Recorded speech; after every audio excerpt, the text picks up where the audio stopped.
नमस्कार साथियों।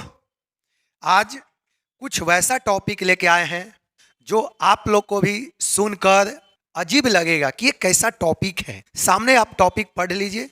इसलिए शंकराचार्य कर रहे हैं राम मंदिर उद्घाटन का बाइकआउट। देखिए, हम लोग कुछ दिन से देख रहे हैं कि राम मंदिर का उद्घाटन 22 जनवरी को होने वाला है। प्राण प्रतिष्ठा होने वाला है।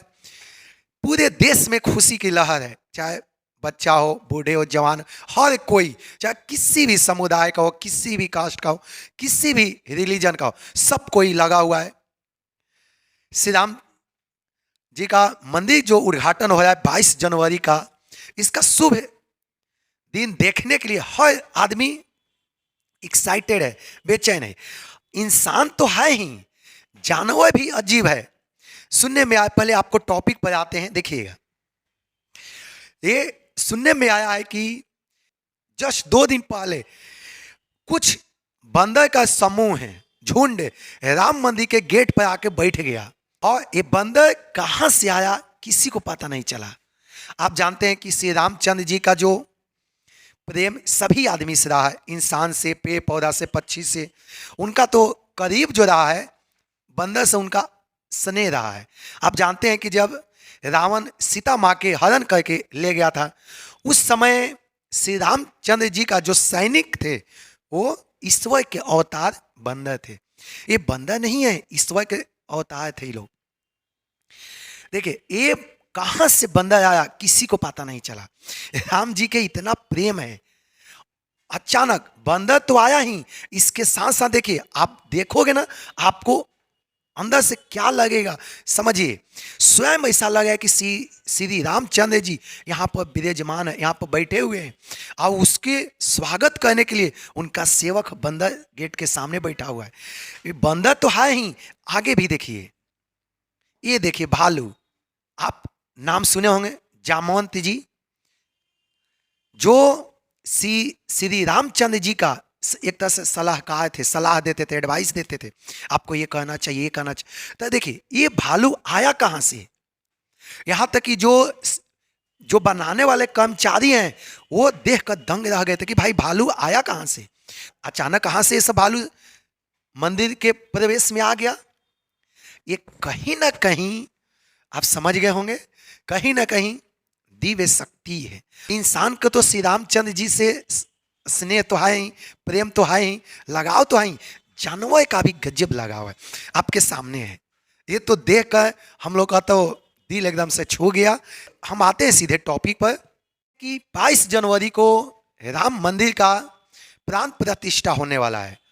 उसमें 4000 साधु संत आ रहे हैं, 8000 आम व्यक्ति आ रहे हैं, जिसको गवर्नमेंट की तरफ से, वहाँ के जो ऑर्गेनाइजर हैं उनके तरफ से कार्ड दिया गया है, इनविटेशन कार्ड, जिनको निमंत्रण कार्ड दिया गया है, वो 8000 व्यक्ति आ रहे हैं।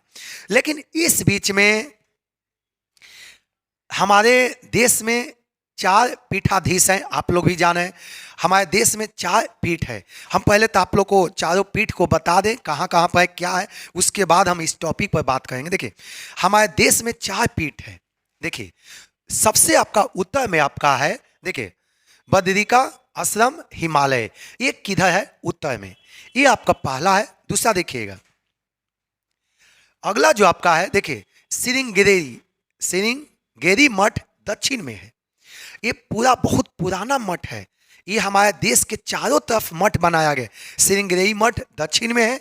उसके बाद देखिएगा, पूर्व में आपका है गोवर्धन मठ। पूर्व में क्या है, गोवर्धन मठ। चारों हमारे देश के चारों तरफ ये मठ बना है। देखो, पश्चिम में क्या है आपका, सादा पीठ, द्वारिका मठ। हमारे देश के चारों तरफ 4 मठ है। अब इस मठ का संचालन कौन करते हैं, शंकराचार्य, जो कि हमारे सनातन धर्म में उनका कद काफ़ी ऊपर है। हम लोग बहुत उनको दिल से रेस्पेक्ट करते हैं, एकदम से उनका भगवान की जैसा उनको हम लोग दर्जा देते हैं। ये आप समझ गए, हमारे देश के चारों तरफ, पूर्व, पश्चिम, उत्तर, दक्षिण, ये मठ बनाया गया है ताकि देश को एक तरह से जुटता किया जा सके। हम लोग का जो सनातन धर्म का पहचान इसी मठ से भी होता है। बोला जाता है पहचान अस्तित्व हम लोग का पास्ट भविष्य सब इस मठ में ही चारों छिपा हुआ है। लेकिन हम आते हैं आप लोग को सीधे टॉपिक पर। अभी अभी हम आपको 4 मठ दिखाए हैं। ये चारों मठ के जो शंकराचार्य हैं ये आपके सामने हैं। चारों मठ के शंकराचार्य आपके सामने हैं। अब 22 जनवरी के श्री रामचंद्र जी का प्राण प्रतिष्ठा होने वाला है। उसके लिए इनके पास भी कार्ड गया था, निमंत्रण कार्ड गया था, लेकिन ये लोग आने के लिए रेडी नहीं है, सहमत नहीं है। क्यों नहीं सहमत है, इसके पीछे हम कुछ कुछ कारण आपको बता रहे हैं। क्यों ये लोग नहीं आ रहे हैं, आपको पता होना चाहिए कि श्री रामचंद्र जी का प्राण प्रतिष्ठा होने वाला है। उसमें जहां पर प्राण प्रतिष्ठा का जो यज्ञ होगा वहां पर उसमें सिर्फ 5 व्यक्ति रहेंगे। श्री नरेंद्र मोदी, हमारे माननीय प्रधानमंत्री आदित्यनाथ योगी, और एक मोहन भागवत, और 2 पंडित जी रहेंगे, वहां का पुजारी लोग 2 रहेंगे। 5 व्यक्ति रहेंगे जहां पर प्राण प्रतिष्ठा होगा। उस स्थल पर 5 व्यक्ति, पीएम मोदी जी, योगीनाथ, मोहन भागवत और 2 पुजारी लोग रहेंगे, 5 व्यक्ति। अब इन लोग को कहना क्या है कि जहां पर श्री रामचंद्र जी का प्राण प्रतिष्ठा होगा वहां पर मोदी जी, मोहन भागवत और योगी जी क्या करेंगे। प्राण प्रतिष्ठा का काम केवल पुजारी लोग का होता है।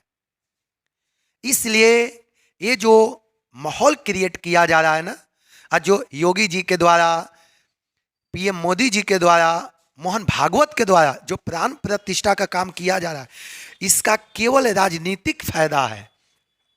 ये लोग क्या क्लेम लगा रहे हैं कि ये मोदी जी वहां जा रहे हैं, मोदी जी के हाथों जो प्राण प्रतिष्ठा का काम हो रहा है, इससे केवल राजनीतिक क्षेत्रों का लाभ होगा, धार्मिक स्थल का इससे कोई बेनिफिट नहीं होगा।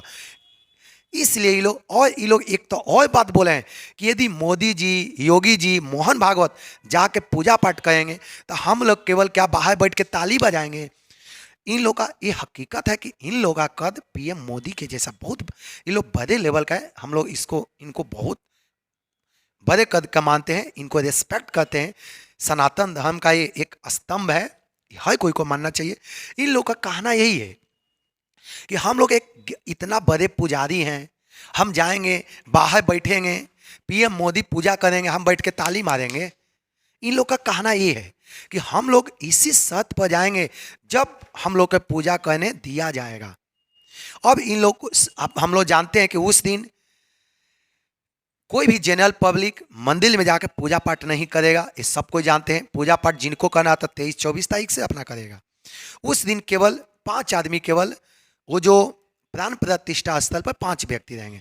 इसके अलावा इन लोग बहुत सारा बात बोले हैं। ये लोग और भी बोले हैं कि जो अयोध्या में जो राम मंदिर जो बना है वहाँ पर एक तरह से पर्यटन की जैसा बनाया गया है, वहाँ पर कॉमर्शियल बना दिया गया है। वहाँ पर क्या होना चाहिए कि कोई भी पुजारी जाकर वहाँ पर तपस्या कर सके, वहाँ पर कुछ याचना कर सके, वहाँ पर कुछ शोध कर सके, वहाँ पर तपोभूमि होना चाहिए। इन लोग के जो कहना है कि अयोध्या मंदिर के जो कैंपस तपोभूमि होना चाहिए, वहाँ पर जनरल पब्लिक के लिए अलाउ नहीं होना चाहिए। इन लोग का मेन यही मुद्दा है कि जो प्राण प्रतिष्ठा हो रहा है वो साधु संतों के द्वारा होना चाहिए, पीएम मोदी के द्वारा नहीं होना चाहिए, योगी आदित्यनाथ के द्वारा नहीं होना चाहिए। और एक तो बात ये लोग और क्लेम किए हैं कि ये जो समय जो चुना गया है ना 22 जनवरी, ये उचित समय नहीं है। ये लोग जो क्लेम किए हैं कि ये उचित समय नहीं है, क्योंकि और बोले हैं ये लोग कि इसलिए अभी उद्घाटन किया जा रहा है, प्राण प्रतिष्ठा इसलिए किया जा रहा है ताकि जो अभी जो लोकसभा के चुनाव होने वाला है उसमें बीजेपी को बेनिफिट मिल सके। तो इन लोग का जो क्लेम है यही मुख्य कारण है जिसके कारण ये लोग बाइकआउट कर रहे हैं। राम मंदिर के उद्घाटन में ये लोग तो जा नहीं रहे, ऊपर से ये लोग क्लेम पीएम मोदी पे लोग लगा रहे हैं कि ये जो भी राम मंदिर का जो उद्घाटन 22 जनवरी को हो रहा है उससे केवल से केवल राजनीतिक बेनिफिट होगा। इन लोग का जो कहना है, और इस पर आप लोग को क्या विचार होता है आप लोग कमेंट में जरूर मेंशन कीजिए। इस पर आप लोग का जो भी प्रतिक्रिया हो, और आप लोग अधिक से अधिक वीडियो को शेयर कीजिए।